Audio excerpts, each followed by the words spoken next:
राधे राधे दोस्तों, आप सभी का स्वागत है आपके अपने यूट्यूब चैनल में सोनू सर कॉमर्स क्लासेस में। तो आज आपको अकाउंटेंसी का इम्पोर्टेंट क्वेश्चन समझाने जा रहा हूँ जो आपका एनपीओ चैप्टर से रिलेटेड है, जो आपके कल एग्ज़ाम में पूछा जा सकता है। तो सबसे पहला जो क्वेश्चन है आपका वो दिया हुआ है कि एनपीओ चैप्टर से बहुत इंपॉर्टेंट क्वेश्चन है। इनकम फ्रॉम सब्सक्रिप्शन आपको कैलकुलेट करना है 2018 के लिए, और आपको एक ओपनिंग और क्लोजिंग दिया हुआ है। तो ये आउटस्टैंडिंग सब्सक्रिप्शन और एडवांस सब्सक्रिप्शन, कॉन्सेप्ट ये है कि एडवांस सब्सक्रिप्शन का जो बिगिनिंग होता है वो प्लस होता है और एडवांस सब्सक्रिप्शन जो क्लोजिंग होता है वो माइनस होता है। आउटस्टैंडिंग सब्सक्रिप्शन का जो बिगिनिंग होता है वो माइनस होता है और जो क्लोजिंग होता है वो प्लस होता है। तो सबसे पहले आपको दिया रहेगा कि सब्सक्रिप्शन कितना आप रिसीव करते हैं। तो सब्सक्रिप्शन रिसीव किया गया 2,24,000 का, उसमें ऐड करेंगे जो आपको बताया गया ना यहाँ पर कि एडवांस सब्सक्रिप्शन का जो बिगिनिंग है वो 1,600 रुपये दिया हुआ है। तो बिगिनिंग आप लिख दीजिएगा 1,600 रुपये, और आउटस्टैंडिंग सब्सक्रिप्शन का जो एंडिंग यानी क्लोजिंग जो है वो 6,000 का है। तो 6,000 लिख देंगे। तो 6,000 और 1,600 जो ऐड कर देंगे तो 7,600, और 2,24,000 और 7,600 को ऐड कर दीजिएगा तो 2,31,600 रुपये आ जाएगा। उसमें से लेस कर देना है आपको। कॉन्सेप्ट आपको समझा दिया गया कि आउटस्टैंडिंग सब्सक्रिप्शन का जो बिगिनिंग होता है वो माइनस होगा यानी 9,000 रुपये का, और एडवांस सब्सक्रिप्शन का जो क्लोजिंग होता है वो माइनस हो जाएगा 4,400 का।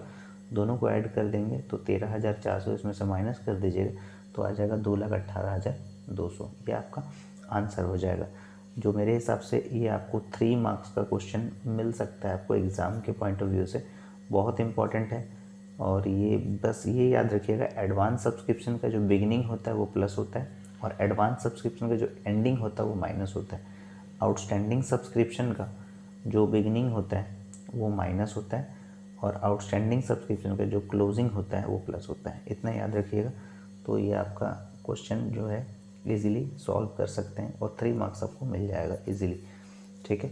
और एक क्वेश्चन जहाँ तक मुझे लगता है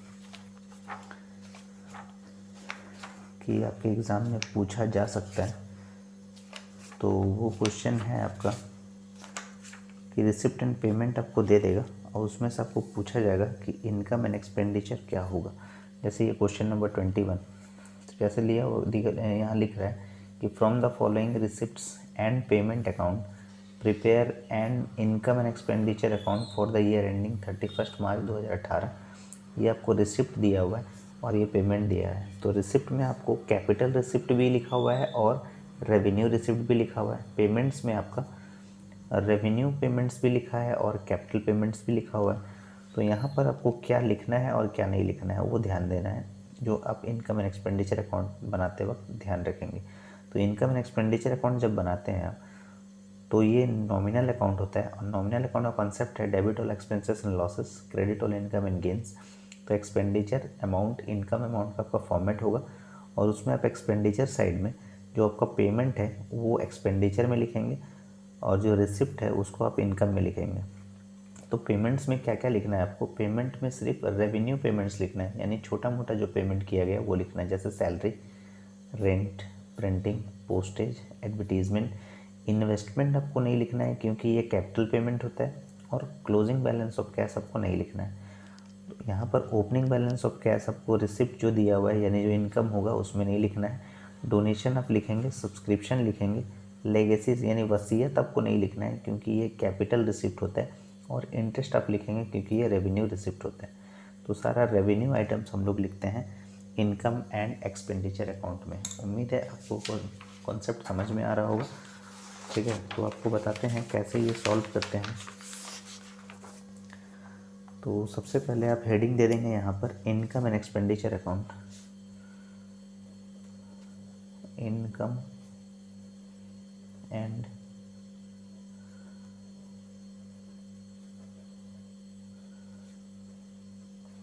इनकम एंड एक्सपेंडिचर अकाउंट, और यहाँ लिख देंगे फॉर द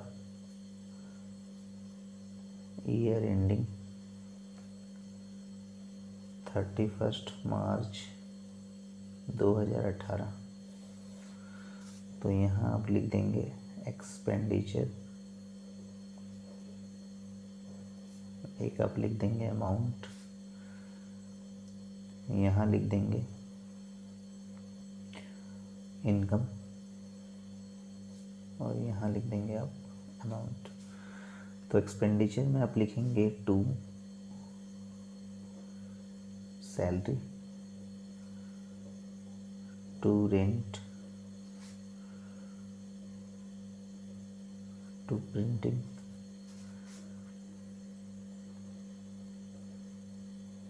टू पोस्टेज और टू एडवर्टीजमेंट। शॉर्ट में लिख दिए। सैलरी का है 2600, रेंट का है 1200, प्रिंट का है 300,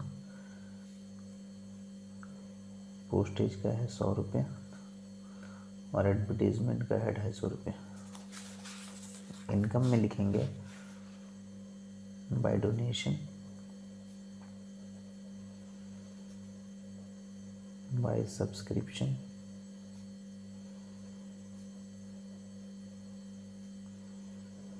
और बाय इंटरेस्ट।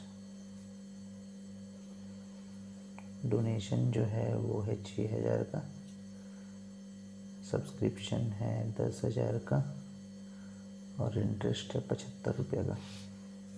तो आपको चेक कर लेना है कि इनकम साइड का टोटल ज़्यादा है कि एक्सपेंडिचर साइड का। तो इनकम साइड का टोटल ज़्यादा है, जो भी डिफरेंस आएगा आपका वो एक्सपेंडिचर साइड में आएगा।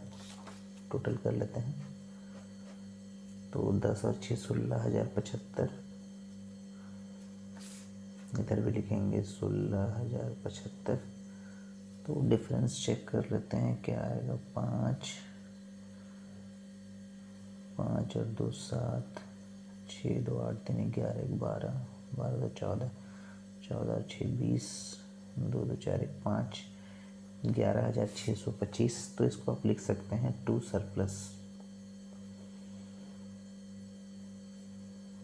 या तो इसको अगर आप लिखना चाहेंगे तो ऐसा भी लिख सकते हैं, to excess of income over expenditure, ये भी लिख सकते हैं। लेकिन सरप्लस छोटा सा आप लिख लीजिएगा। सरप्लस जो आपका आंसर आ जाएगा 11,625, देख लीजिए 11,625 सरप्लस आ गया। तो इस टाइप से ये मेरे हिसाब से 2 क्वेश्चन आपको दिए हैं जो बहुत ही इंपॉर्टेंट सवाल है। ये क्वेश्चन नंबर 21 था। ये डॉक्टर एस के सिंह का बुक हम फॉलो कर रहे हैं, ठीक है। तो क्वेश्चन नंबर 21 था और उससे पहले आपको बताया गया था ये एग्जाम्पल में क्वेश्चन था। एग्जाम्पल नंबर 6 का ये मेरे तरफ से 2 क्वेश्चन जो आपको एग्ज़ाम में पूछ सकते हैं एनपीओ के पर्सपेक्टिव से। तो 2 क्वेश्चन ये आपका हो सकता है कि 5 मार्क्स के लिए पूछ ले या फिर 3 मार्क्स के लिए, ठीक है। नेक्स्ट जो चैप्टर है आपका, मुझे लगता है कि आ सकता है आपका एग्ज़ाम में, वो है गुडविल चैप्टर। और गुडविल से क्वेश्चन आना चाहिए। और गुडविल चैप्टर का देख लीजिए कॉन्सेप्ट, जो बहुत ही आसान सा कॉन्सेप्ट है एवरेज प्रॉफिट मेथड का। तो ये क्वेश्चन का बात कर रहे थे हम। तो जैसे आपको क्वेश्चन में दिया हुआ है कि the profit earned by a business over the last 5 years as follows, 12, 13, 14, 18 and 2000 का लॉस दिया हुआ है। Find out the goodwill if based on 2 year purchase of the average profit of last 5 years का आपको दिया हुआ है, ठीक है। ये आपका 5 मार्क्स का क्वेश्चन पूछ सकता है। तो बहुत ही आसान तरीक़ा से इसको सॉल्व किया जा सकता है, ठीक है। जैसे आप यहाँ भी इसको समझ सकते हैं, बहुत ही आसान तरीक़ा से बताया गया है। यहाँ भी कैलकुलेशन जो आपको करना है टोटल प्रॉफिट का, तो 12,000, 13,000, 14,000 और 18,000 को आपको क्या करना है, प्लस कर लेना है। और जो 2,000 का लॉस है उसको आप माइनस कर लेना है। यानी टोटल आपका यहाँ पर ऐड करने पे आएगा 57,000। ये देख लीजिए 57, 8 4 12, 3 15 2 17, 1 2 3 57,000। उसमें से 2,000 रुपये माइनस कर देंगे तो 55,000 आ जाएगा। और एवरेज प्रॉफिट का फॉर्मूला होता है total profit divide by number of years, 55,000 by 5 तो 11,000 आ जा रहा है। और 11,000 को 5 से 11,000 आ गया। अब आपको नंबर ऑफ ईयर परचेज अब देख लीजिए क्या लिखा हुआ है, 2 year परचेज लिखा हुआ है। तो 2 से मल्टीप्लाई कर दीजिए तो आपका आ जाएगा 11,000 × 2 यानी 22,000 आपका आंसर हो जाएगा। ये मेरे तरफ से एक गेसिंग है कि गुडविल से अगर पूछा जाएगा तो एवरेज प्रॉफिट मेथड का एक क्वेश्चन पूछ सकता है। और अगर नहीं है ऐसा तो सुपर प्रॉफिट से एक क्वेश्चन आपसे पूछा जा सकता है, ठीक है ना। तो सुपर प्रॉफिट का जो क्वेश्चन है आपका, सुपर प्रॉफिट का जो क्वेश्चन है आपका, जैसे दिया हुआ है कि Sanjay and Pramod are equal partners, according to the partnership deed goodwill is valued at 4 year purchase of the average profit of super profit of the last 5 years। Their profit for the last 5 years का इस type से दिया हुआ है 12, 16, 11, 18, 28 respectively. 10% of the return on capital employed in the similar business is considered to the normal profit और the capital of their form 1 lakh, compute the goodwill of the super profit. तो super profit बोला गया, तो super profit का पहले formula समझ लिए। Super profit का फॉर्मूला होता है एक्चुअल प्रॉफिट या average profit minus normal profit. तो आपको एवरेज प्रॉफिट भी चाहिए, नॉर्मल प्रॉफिट भी चाहिए। एवरेज प्रॉफिट का मतलब होता है जितने साल का प्रॉफिट दिया है उसको नंबर ऑफ़ ईयर से डिवाइड कर देंगे।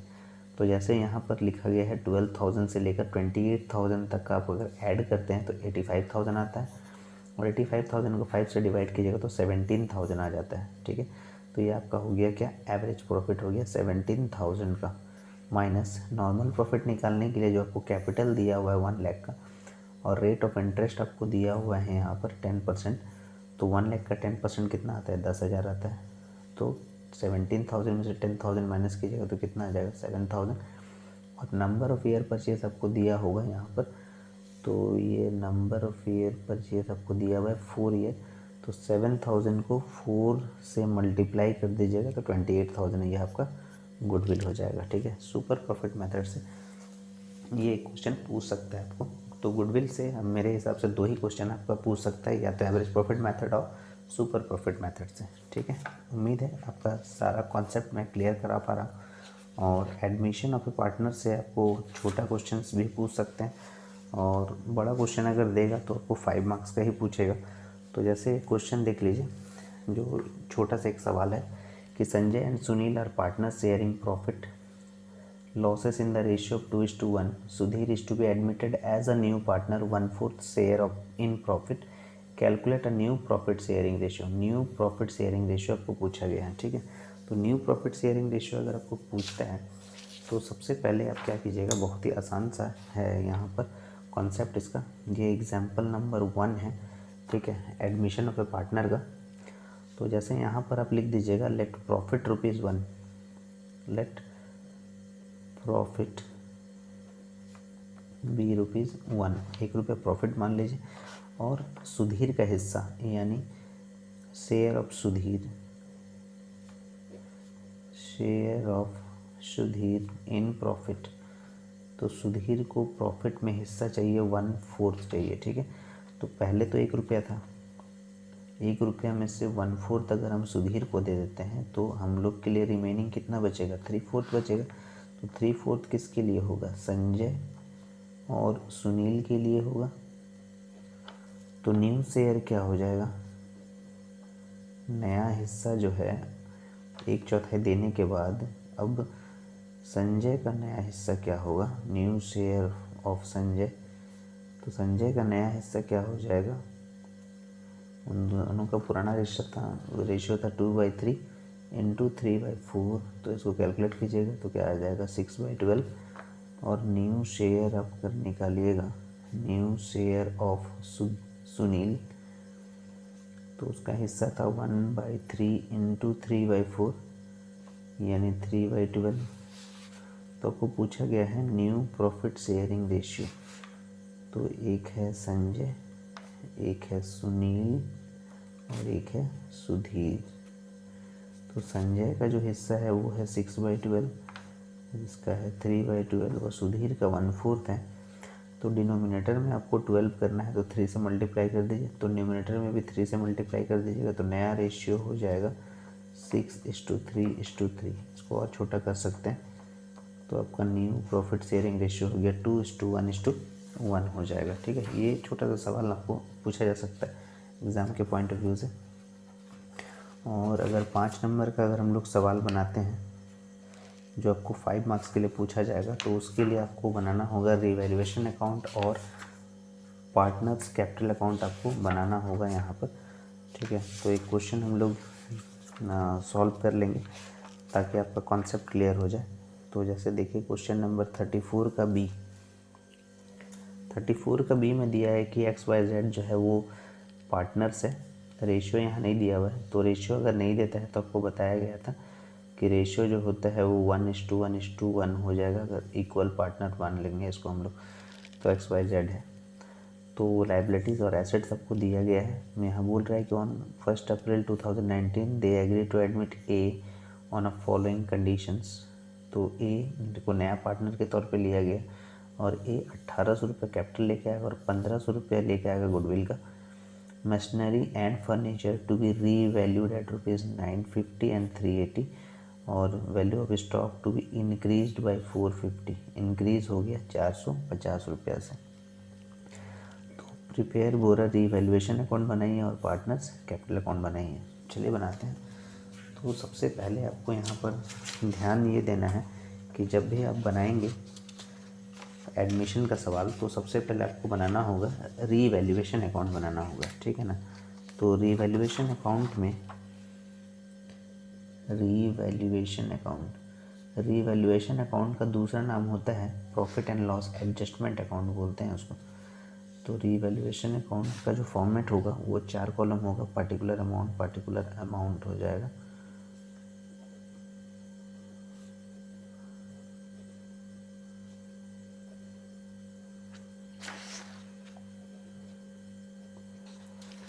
तो सबसे पहले रीवैल्यूएशन का कॉन्सेप्ट ये है कि ये नॉमिनल अकाउंट है, debit all expenses and losses और credit all income and gains का कॉन्सेप्ट को फॉलो करता है। तो यहाँ पर जैसा आपको दिया गया है कि मशीनरी का वैल्यू जो है वो 950 हो गया। तो मशीनरी पहले से था 1200, 950 हो गया मतलब घट गया तो लॉस, यानी आप लिखेंगे यहाँ पर 2 मशीनरी लिखेंगे। कितना से वो चेक करना है आपको। तो यहाँ पर है 950 है और यहाँ 1200, यानी 250 का डिफरेंस आ रहा है। तो यहाँ आप लिख दीजिएगा 250। और नेक्स्ट आपको जो है वो फर्नीचर का वैल्यू दिया गया 380 है। तो फर्नीचर पहले था 400 रुपये, अब हो गया 380, यानी फिर घट गया। तो यहाँ पर लिखेंगे टू फर्नीचर।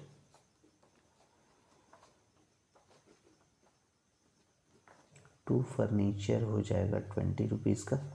और नेक्स्ट आपको दिया गया है कि स्टॉक जो है वो इंक्रीज़ हो गया है 450 से, तो बढ़ गया है। तो बाई स्टॉक लिख दीजिए,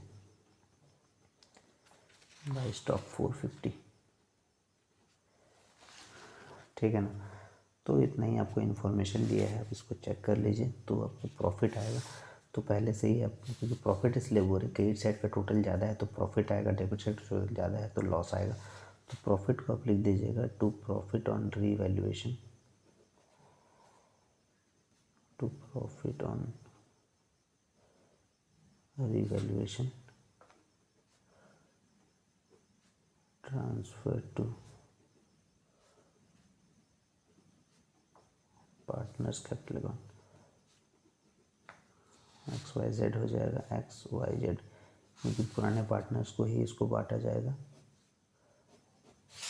देखिए कॉलम हम नहीं बनाए हैं, यहाँ पर कॉलम आप लोग बना लीजिएगा, ठीक है ना। तो यहाँ पर लिखिएगा 450, यहाँ लिखिएगा 450 में से 250 अगर लेस कर देते हैं तो 200, और 200 में से 20 माइनस कर देते हैं तो 180 का डिफरेंस आ रहा है। और रेशियो है इक्वल, तो 1:1:1 मतलब 1/3, यानी 60 रुपये के हिसाब से मिलेगा सबको। ये हो गया आपका रीवैल्यूएशन अकाउंट। अब आपको बताते हैं पार्टनर्स कैपिटल अकाउंट बनाना है आपको। तो पार्टनर्स कैपिटल अकाउंट का हेडिंग दे देते हैं,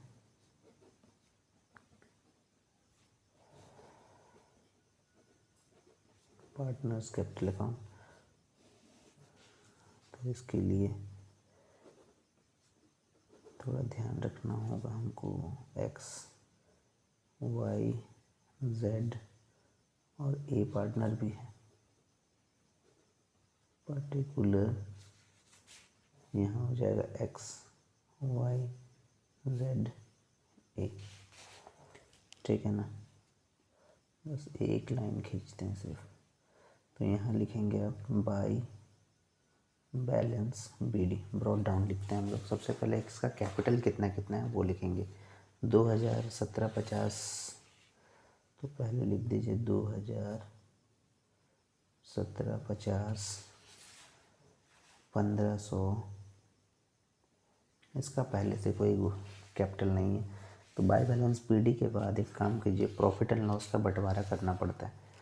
तो आप पहले से ही लिख दीजिए by profit and loss account. Profit and loss का बंटवारा 1200 दिया हुआ है, तो तीनों पार्टनर में बांटेंगे XYZ में, इक्वली हो जाएगा कितना, 400 के हिसाब से। तो 400 400 400 यहाँ डैश कर दीजिए। अब जब नया कोई पार्टनर का एडमिशन होता है तो वो दो चीज़ लेकर आता है, कैपिटल और गुडविल। तो कैपिटल का हम लोग एंट्री कर लेते हैं यहाँ पर बाय बैंक अकाउंट करके।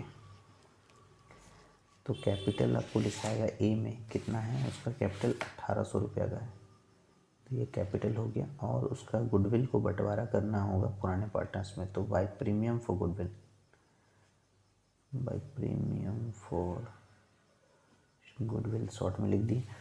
तो गुडविल जो है उसका 1500 है, इसको भी हम लोग इक्वली, क्योंकि गुडविल को बंटवारा किया जाता है सेक्रीफाइजिंग रेशियो में। यहाँ पर सेक्रीफाइजिंग रेशियो वही है जो उसका ओल्ड रेशियो है, ठीक है ना, क्योंकि यहाँ पर कोई हिस्सा नहीं लिया गया है कि इतना हिस्सा ए को चाहिए, वैसा कुछ लिखा नहीं है। तो यहाँ पर हम लोग क्या करेंगे, प्रीमियम फॉर गुडविल को इक्वली बांट देंगे 500 के हिसाब से। तो यहाँ पर लिखेंगे 500 XYZ, तीनों में 500 के हिसाब से बांट दिए, और तो कुछ है नहीं। अब एक इम्पॉर्टेंट चीज़ है प्रॉफिट ऑन रीवैल्यूएशन, वो भी पार्टनर्स को ही जाएगा। तो यहाँ पर आप लिखेंगे बाय रीवैल्यूएशन अकाउंट, 60 रुपये 60 रुपये इसमें डैश कर दीजिए। अब सभी को प्लस करना होगा, तो ये आ जा रहा है आपका 2960, ये आ रहा है आपका 17 और 4 21 26 2710। इसका कितना आ रहा है, 2460, और ये आ जाएगा 1800।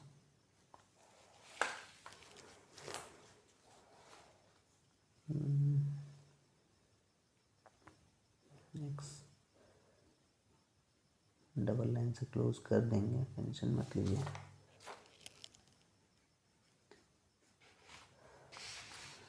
सेम टोटल लिखना होगा यहाँ पर,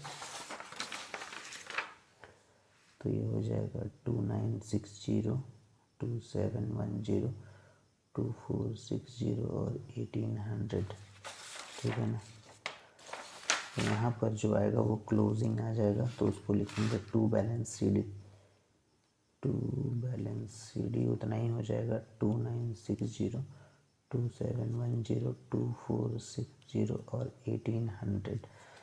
तो देख लीजिए आपका आंसर मैच किया कि नहीं। हाँ 2960 है, 2710 है, 2460 है और 1800 है, बिल्कुल सही बनाया गया है। तो आपका एडमिशन से एक क्वेश्चन इस टाइप का रहेगा, बैलेंस शीट नहीं पूछेगा आपका, ठीक है ना। तो इस टाइप का क्वेश्चन जो रहेगा उसका आंसर आप ऐसा कर सकते हैं। तो एडमिशन ऑफ ए पार्टनर के बाद आपको एक रिटायरमेंट का सवाल बता देते हैं।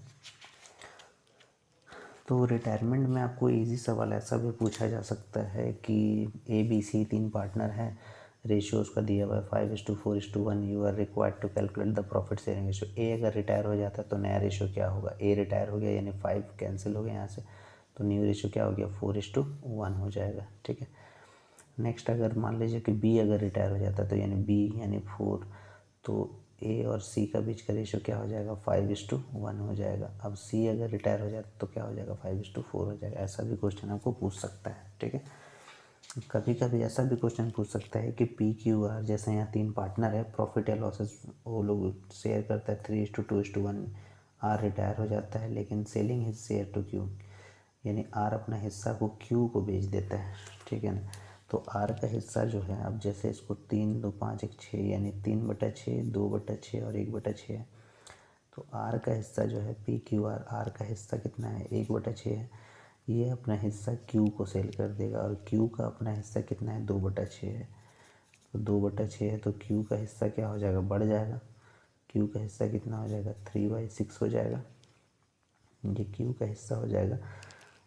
और आर तो रिटायरमेंट हो गया, तो पी का हिस्सा में तो कोई चेंजेस नहीं आएगा, पी का हिस्सा तो 3/6 ही रहेगा ना, तो पी का हिस्सा 3/6 है और क्यू का हिस्सा भी 3/6 है, तो ये तो कैंसिल हो जाएगा, तो क्या हो जाएगा 1:1 का रेशियो हो जाएगा। इस टाइप से भी क्वेश्चन आपको पूछा जा सकता है।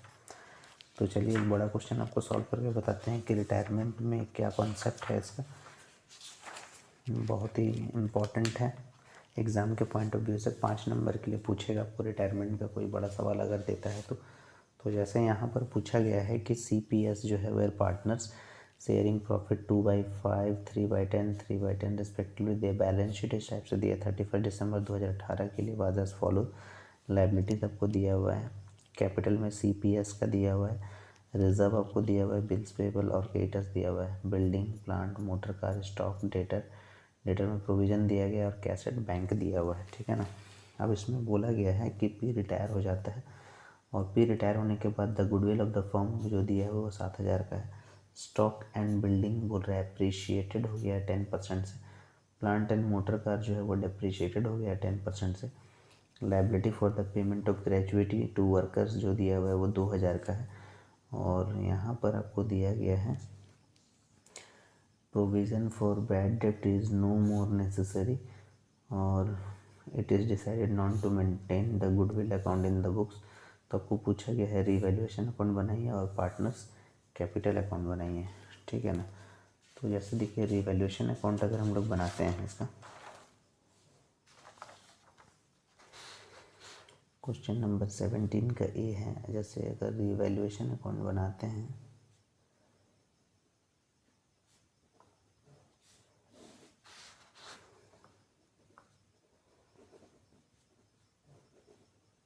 particulars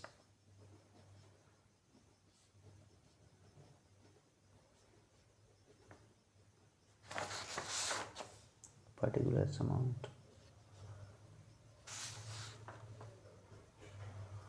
तो सबसे पहले हम लोग रिवैल्यूएशन में जो चेंजेस हुआ है उसको हम लोग ध्यान देंगे। जैसे क्वेश्चन में आपको दिया था कि स्टॉक एंड बिल्डिंग अप्रिशिएटेड हो गया, अप्रिशिएटेड मतलब बढ़ गया, बाई में लिखेंगे, तो यहाँ क्या लिखेंगे स्टॉक,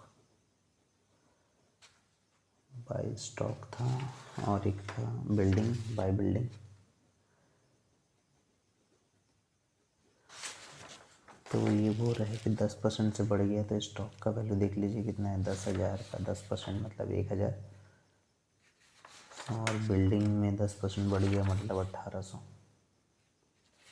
दो चीज़ तो लिख लिए हम लोग। प्लांट एंड मोटर कार जो है डिप्रिशिएट हो जा रहा है, प्लांट एंड मोटर कार तो लिख लीजिए पहले टू प्लांट अकाउंट लिख लीजिए, टू मोटर कार अकाउंट। तो प्लांट में बोल रहे हैं यहाँ पर कि 10% हो जाएगा, तो प्लांट का जो वैल्यू है आपका वो 14,000 है और इसका 4,000 है, यानी 1,400 और 400, 1,400 और 400 दो चीज़ लिख लिए। नेक्स्ट आपको दिया गया है कि liability for payment to gratuity, gratuity मतलब वर्कर को एक लमसम एक अमाउंट आपको दिया जाएगा, वो पेमेंट कर रहे हैं आप, तो इसलिए एक्सपेंसेस है, तो लिख दीजिएगा to payment for gratuity, to payment for gratuity. तो पेमेंट फॉर ग्रेजुएटी आपको दिया हुआ है 2,000 का, पेमेंट फॉर ग्रेजुएटी हो गया 2,000 का, और बोला provision for bad debt is no more, पहले सब प्रोविज़न करके रखे थे कि 1,000 हो सकता है कि नहीं मिलेगा, ठीक है, लेकिन आपको अब बोल रहा है कि नो मोर नेसेसरी, यानी अब प्रोविज़न का ज़रूरत ही नहीं है, यानी आपको क्या हो गया बेनिफिट हो गया, जो 1,000 आपका डूबने वाला था वो आपको अब नहीं डूबेगा, यानी बेनिफिट हो गया। तो बेनिफिट होने पर कहाँ लिखेंगे, इनकम हो जाएगा, बाई में लिखेंगे, by provision for bad date, provision for bad date कितना हो जाएगा 1,000 रुपये हो जाएगा। इतना ही इन्फॉर्मेशन दिया हुआ है, देख लीजिए दोनों साइड का टोटल कभी इक्वल भी हो सकता है, डिफरेंस भी आ सकता है, तो ये 3,800 हो रहा है, 3,800 दोनों साइड से बराबर है, ये 3,800 3,800, कोई चेंजेस नहीं हुआ, नो प्रॉफिट नो लॉस, लेकिन आपको यहाँ पर पार्टनर्स कैपिटल अकाउंट बनाना है तो ये ध्यान रखिएगा, जो उसका रेशियो पहले उसको बराबर कर लीजिए। जो CPS है, C/P/S 2/5, बाकी तो ठीक है, 3/10 और 3/10 है, तो ये 5 को 2 से मल्टीप्लाई कर दीजिए तो आपका रेशियो आ गया 4:3:3 का रेशियो आ गया। ठीक है, इसमें से रिटायरमेंट कौन ले रहा है? P रिटायर हो जा रहा है, यानी P रिटायर याद रखिएगा। तो P अगर रिटायर हो जाता है तो न्यू रेशियो क्या हो जाएगा?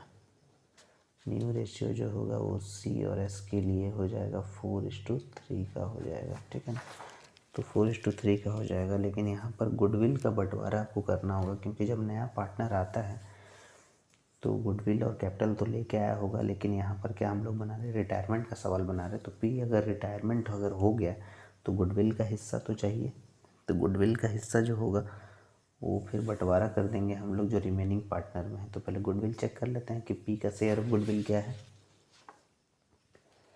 P's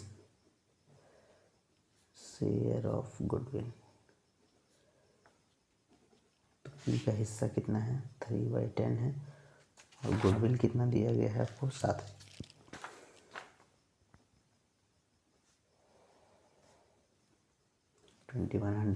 अब इसी 2100 का जो डिस्ट्रीब्यूशन होगा वो किस में होगा? C और S में होगा। C और S में होगा, तो C का हिस्सा है 4/7 और S का हिस्सा है 3/7। तो अब लिखेंगे C's share of goodwill.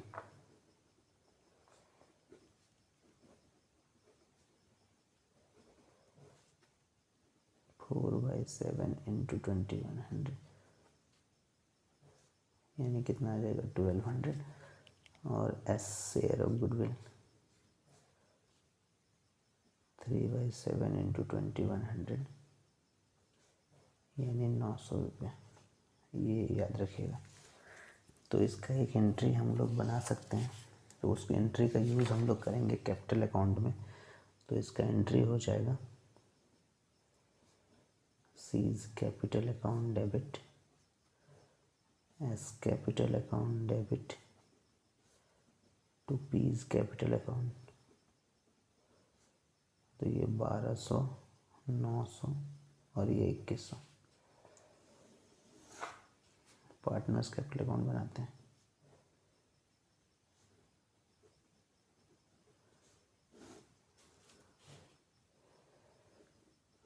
Particular CPS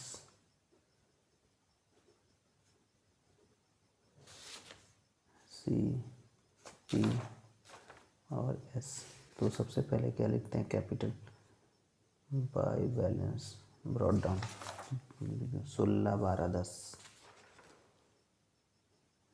16,000, 12,000 और 10,000। ठीक है, रिज़र्व दिया हुआ तो रिज़र्व का डिस्ट्रीब्यूशन करेंगे बाय रिज़र्व। तो रिज़र्व कितना दिया हुआ है? 5,000। रेशियो तो है उसका का बराबर किए थे 4:3:3 था। 4, 3, 7, 3, 10, 10 से डिवाइड कर दीजिए इसको। 10 से डिवाइड कीजिएगा तो 500, यानी 5 चौके 20, यानी 2,000, 1500, 1500। समझ में आ गया ना? टोटल आपका रेशियो था एक का, C का था 4/10, 5,000 का अमाउंट है। तो 5 चौके 20 मतलब 2,000। इस टाइप से कैलकुलेट किया गया है रिज़र्व का। रिज़र्व के बाद और तो कुछ नहीं है। अब गुडविल का, तो गुडविल का जो एंट्री होगा यहाँ पर लिखेंगे बाय C's कैपिटल अकाउंट और बाय S कैपिटल अकाउंट। तो जो रिटायरमेंट हो रहा है वहाँ लिखना है, यानी P के अकाउंट में। तो यहाँ लिखेंगे 1200 और 900 रुपये। ठीक है ना? एंट्री आपको बता चुके हैं। Gaining partners capital account debit होता है, तो गेनिंग पार्टनर जो है वो C और S है। 2 रिटायरिंग पार्टनर कैपिटल अकाउंट होता है, तो इसलिए C's कैपिटल अकाउंट और S कैपिटल अकाउंट लिख दिए। और यहाँ पर आप लिख दीजिए 2 P's कैपिटल अकाउंट। अमाउंट हो जाएगा यहाँ पर 1200 और यहाँ हो जाएगा 900 रुपये। और तो कुछ नहीं है, बस अब बैलेंस कर देते हैं। तो यहाँ जब रिटायर होता है तो जो पार्टनर का जो अमाउंट है उसको ट्रांसफ़र कर दिया जाएगा लोन अकाउंट में, पीज लोन अकाउंट में ट्रांसफ़र कर दिया जाएगा। और यहाँ पर लिखेंगे हम लोग टू बैलेंस CD।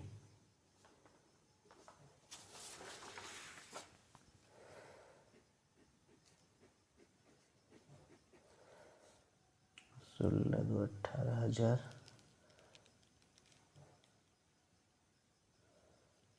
9 दो 11, 11 और 5 16, 12 13 14, 15,600 और 11,500।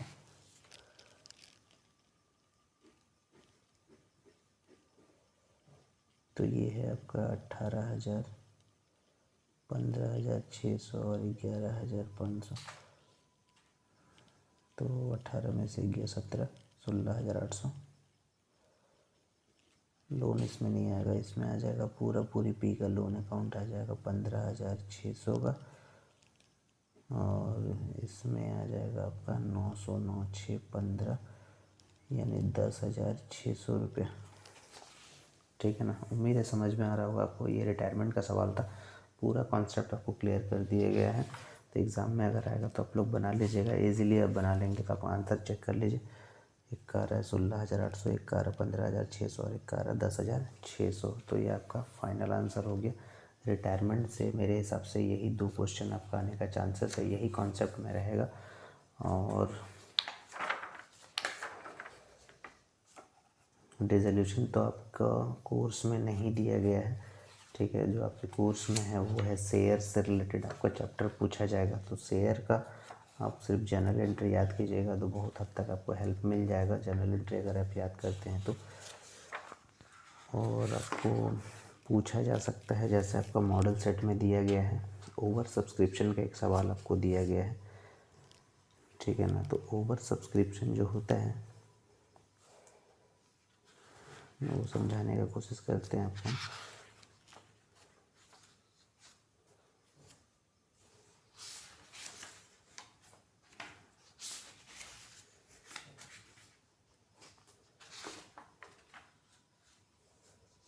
तो जैसे देखिए ओवर सब्सक्रिप्शन का एक सवाल बताते हैं आपको।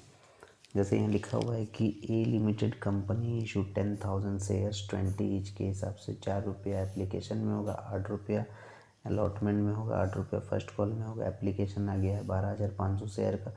Director decided to allot 10,000 shares and surplus of the application money was utilised for allotment. तो जब भी ओवर सब्सक्रिप्शन होता है, जैसे नंबर ऑफ शेयर जो भी आपको दिया हुआ है उससे ज़्यादा आपको एप्लीकेशन आ जाता है तो उसको बोलते हैं ओवर सब्सक्रिप्शन। ओवर सब्सक्रिप्शन का कॉन्सेप्ट ये है कि या तो जो एक्सेस शेयर है वो आपको रिफ़ंड करना पड़ सकता है, यानी जो पैसा है आप जो लिए हैं पहले एप्लीकेशन में उसका पैसा आप रिफ़ंड कर देंगे। दूसरा कंडीशन है कि आप अलॉटमेंट में एडजस्ट कर देंगे, जैसे यहाँ यूटिलाइज फॉर अलॉटमेंट बोला गया।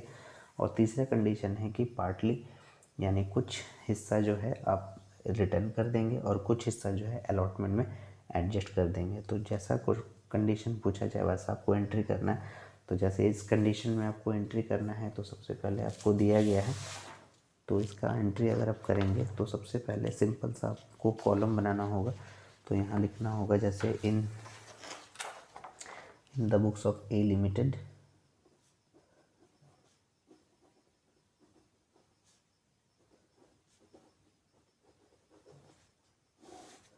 Journal entries.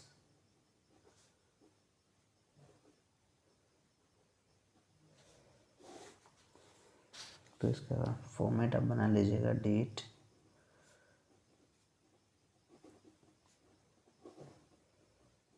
Particulars, LF, amount का कॉलम हो जाएगा। तो सबसे पहला जो आप एंट्री करते हैं वो एंट्री करते हैं bank account debit to share application account, short में लिख दिए टू शेयर एप्लीकेशन अकाउंट। तो जैसे आपको नंबर ऑफ शेयर दिया 12,500 को 4 रुपये से गुना कीजिएगा, 4 5 20, 12 चौके 48, तो 50,000 हो जाएगा आपका अमाउंट यहाँ पर 50,000। दोनों में लिख दीजिएगा। तो यहाँ पर नरेशन हो जाएगा आपका being share application money received हो जाएगा। ये पहला एंट्री था। दूसरा एंट्री होगा share application account debit to share capital account to share allotment account. बता रहे क्यों ऐसा किए हम, क्योंकि आपको बोला गया था कि अलॉटमेंट में यूटिलाइज़ करना है, तो इसीलिए यहाँ पर लिखा गया टू से अलॉटमेंट अकाउंट। तो एप्लीकेशन में कोई चेंजेस नहीं है, आपका 50,000 ही लिखेंगे।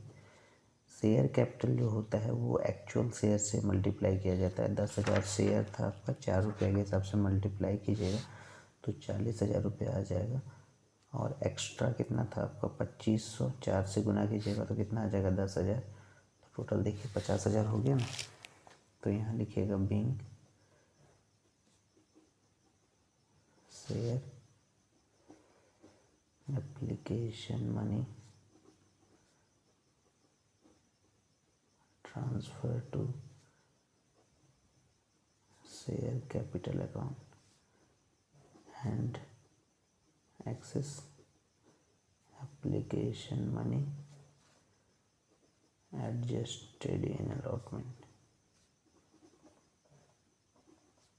Adjusted in allotment. 2 एंट्री हो गया। तीसरा share allotment account debit to share capital account. तो शेयर अलॉटमेंट का जो रेट है वो है 8 रुपये। अब 10,000 से आप मल्टीप्लाई कीजिएंगे एक्चुअल शेयर से, 10,000 को 8 से मल्टीप्लाई कर दीजिएगा तो 80,000 आ जाएगा। तो अब लिखिएगा 80,000 और यहाँ लिखिएगा being share allotment money due.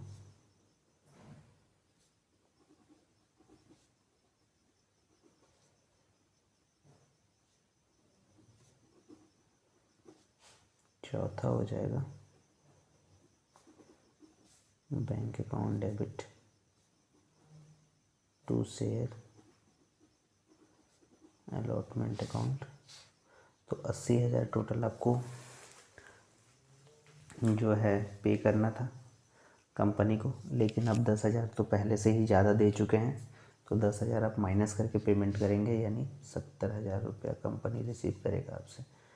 तो 70,000 ये एंट्री किया जाएगा बैंक से being share allotment money received.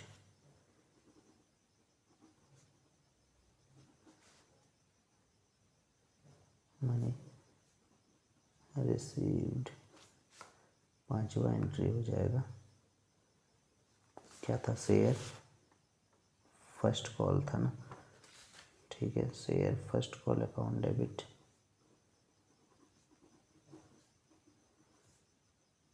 To share capital account being share first call money due. उसका भी 8 रुपया ही था, तो सेम अमाउंट हो जाएगा 80,000।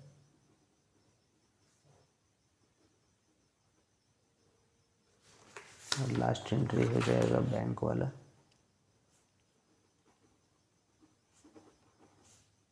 Bank account debit to share first call account. तो ये 80,000। उम्मीद है आपको समझ में आ रहा होगा। बहुत ही इम्पोर्टेंट कॉन्सेप्ट ये क्वेश्चन समझा रहा हूँ आपको। और यहाँ लिख दीजिएगा being share first call money received. ये कॉन्सेप्ट ख़त्म हो गया, ठीक है ना। उम्मीद है समझ में आ रहा होगा आपको। एक एक करके वीडियो को पॉज कर करके समझिएगा, बहुत ही आसान कॉन्सेप्ट है। तो यहाँ पर बोला गया तो ओवर सब्सक्रिप्शन का सवाल है। तो अगर जैसे मान लीजिए कि अगर वो अलॉटमेंट में यूटिलाइज़ नहीं करके बोल देता है कि आपको रिफ़ंड करना है, तो यहाँ पर आप लिख देते हैं टू बैंक अकाउंट लिख देते हैं, ठीक है। और यहाँ पर जो है कोई इफेक्ट नहीं पड़ता, 80,000 ही रहता है यहाँ पर, ठीक है। नेक्स्ट आपको बताते हैं और कुछ, ताकि आप लोग का एग्ज़ाम अच्छा से मार्क्स स्कोर कर पाए, एग्ज़ाम में बढ़िया मार्क्स लेके आए आप। देखिए फॉरफीचर का आपको सवाल पूछ सकता है कि 3 एंट्री आपको फॉरफीचर का करना पड़ सकता है, फॉरफीचर और रीइशू आपको कंबाइंडली पूछ सकता है। तो जैसे एक क्वेश्चन आपको बता देते हैं, जैसे एक क्वेश्चन आपको दिया गया है कि यहाँ पर एक्स लिमिटेड है,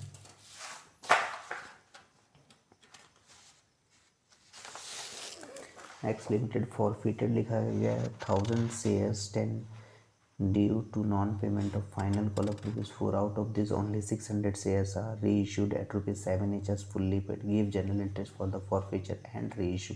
फॉरफीचर एंड रीइशू मतलब 3 एंट्री बनेगा, फॉरफीचर का 1 और रीइशू का 2 एंट्री बनता है, ठीक है। तो आपको बताते हैं कैसे एंट्री बनाना है आपको।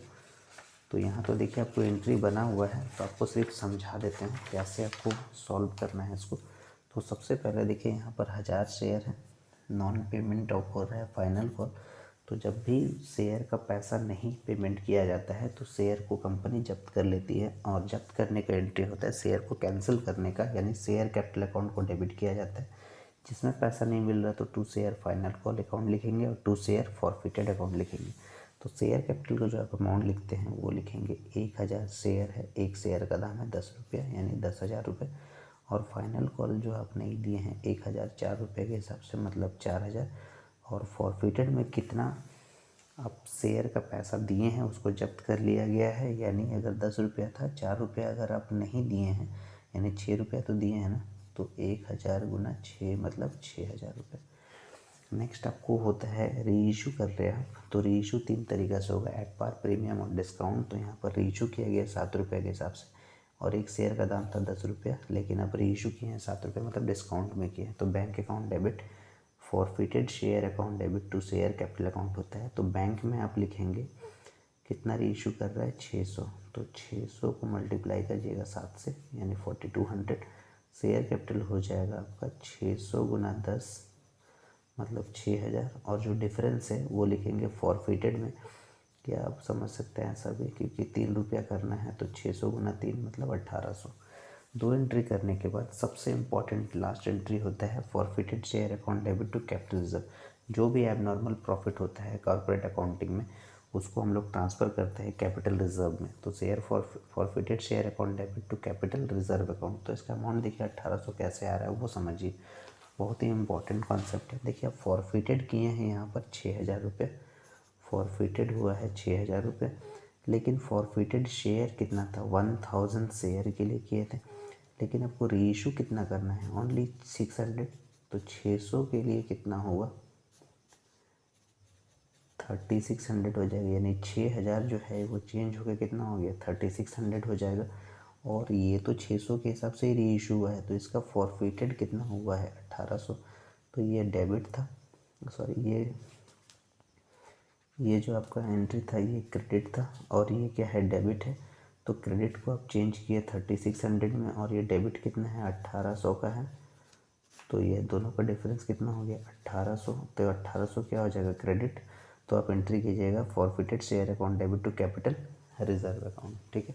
उम्मीद है समझ में आया होगा आपको। ये 6000 रुपया है, और ये 1000 शेयर है, और ये 600 शेयर है। तो जो भी आप कैलकुलेट किए वो रुपया आ गया आपका 3600 रुपया है। ये 1800 रुपये माइनस किया तो 1800 रुपया। इम्पोर्टेंट सवाल है, आपको एग्ज़ाम में पूछ सकता है। उम्मीद है आपको सब समझ में आ रहा होगा, और आप एग्ज़ाम में बढ़िया से लिख पाएंगे इसको।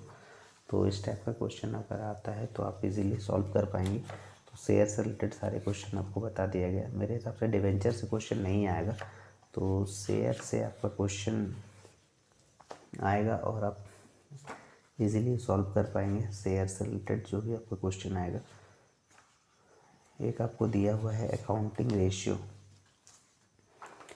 तो अकाउंटिंग रेशियो में बहुत सारा फॉर्मूला है, वो फॉर्मूला भी याद रखना होगा। तो जैसे एक आपको दिया जाएगा यहाँ पर कि कैलकुलेट करिए,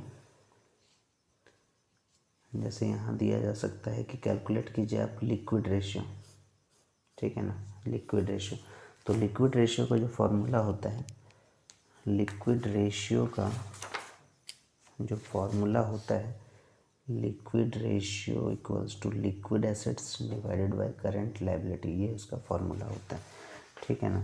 तो लिक्विड एसेट्स निकालने का तरीका होता है, अब लिक्विड एसेट्स कैसे कैलकुलेट कीजिएगा, लिक्विड एसेट निकालने का तरीका है यहाँ पर करंट एसेट्स में से इन्वेंट्री और प्रीपेड एक्सपेंसेस माइनस कर दिया जाता है, तब उसको बोलते हैं लिक्विड एसेट।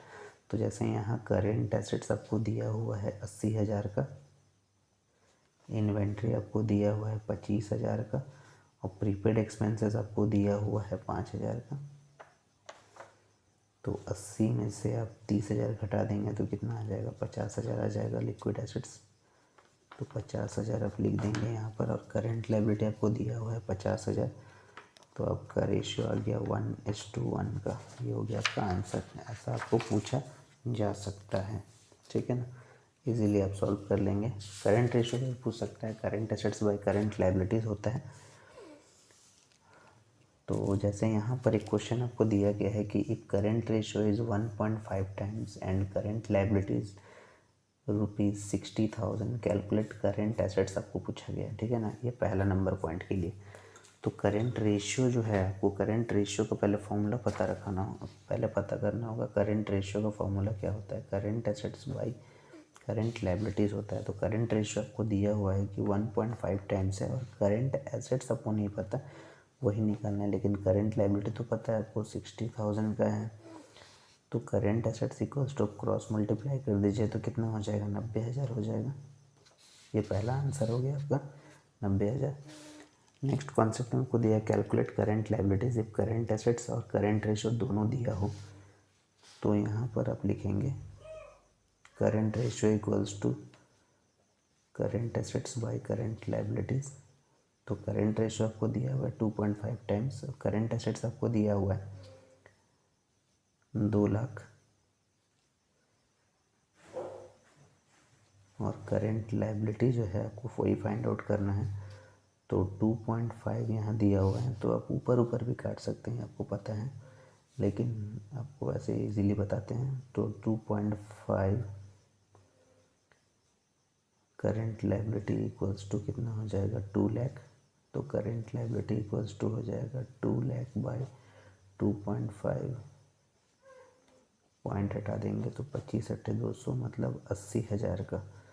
तो ये आपका आंसर हो जाएगा करंट लायबिलिटी का 80,000 रुपये, ठीक है ना। तो इस टाइप से आप सॉल्व कर सकते हैं। एक आपको इम्पोर्टेंट क्वेश्चन और बता देते हैं, एक आपको और बता देते हैं। जैसे यहाँ पर आपको दिया हुआ है कि करंट रेशियो आपको दिया हुआ है 2.5 है और वर्किंग कैपिटल 60,000 है, करंट एसेट्स और करंट लायबिलिटीज़ क्या होगा, ठीक है ना। तो करंट रेशियो आपको दिया हुआ है, तो करंट रेशियो का फॉर्मूला होता है current assets by current liabilities, लेकिन उससे फ़ायदा नहीं होगा आपको। तो यहाँ पर आपको वर्किंग कैपिटल का फॉर्मूला याद रखना होगा, CA माइनस CL होता है। तो करंट रेशियो का मतलब करंट एसेट्स दिया हुआ है आपको 2.5x ले लीजिए और करंट लायबिलिटी x ले लीजिए। तो वर्किंग कैपिटल आपको दिया हुआ है 60,000 का, तो 2.5 में से 1x माइनस कर दीजिएगा, मतलब 1 माइनस कर दीजिएगा तो कितना आ जाएगा 1.5x। तो 1.5x इक्वल्स टू कितना हो गया 60,000। तो x का वैल्यू निकल जाएगा 60,000 बाई 1.5, तो 40,000 हो जाएगा आपका।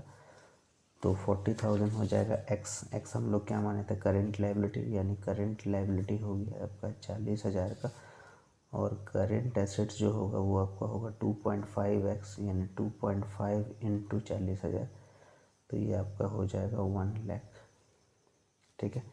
और दोनों का डिफरेंस आपको 1 लाख और 40,000 का जो डिफरेंस होगा वो हो जाएगा 60,000 वर्किंग कैपिटल, इसी का मतलब होता है, ठीक है। तो आपको अकाउंटिंग रेशियो तक आपको बता दिए हैं, अभी आप प्रैक्टिस करते रहिए, ठीक है। और एक अभी तो इतना ही बता पाऊँगा। नेक्स्ट डे आपको बता दूँगा एक आपको कैश फ्लो से रिलेटेड क्वेश्चन, तो आपका पूरा कंप्लीट हो जाएगा। आप इजीली सारा क्वेश्चन अटेम्प्ट कर सकते हैं। ठीक है, तब तक प्रैक्टिस करते रहिए। और अगर आपको चैनल मेरा अगर सारे वीडियो पसंद आ रहे हैं तो आपको शेयर करना है ज़्यादा से ज़्यादा, ताकि जो भी एग्ज़ाम दे रहे हैं स्टूडेंट्स को हेल्प हो जाए। अगर आप चैनल पर नए हैं तो चैनल को सब्सक्राइब कर लीजिए और प्रैक्टिस करते रहिए। ऑल द बेस्ट कल के एग्ज़ाम के लिए। तब तक के लिए राधे राधे दोस्तों।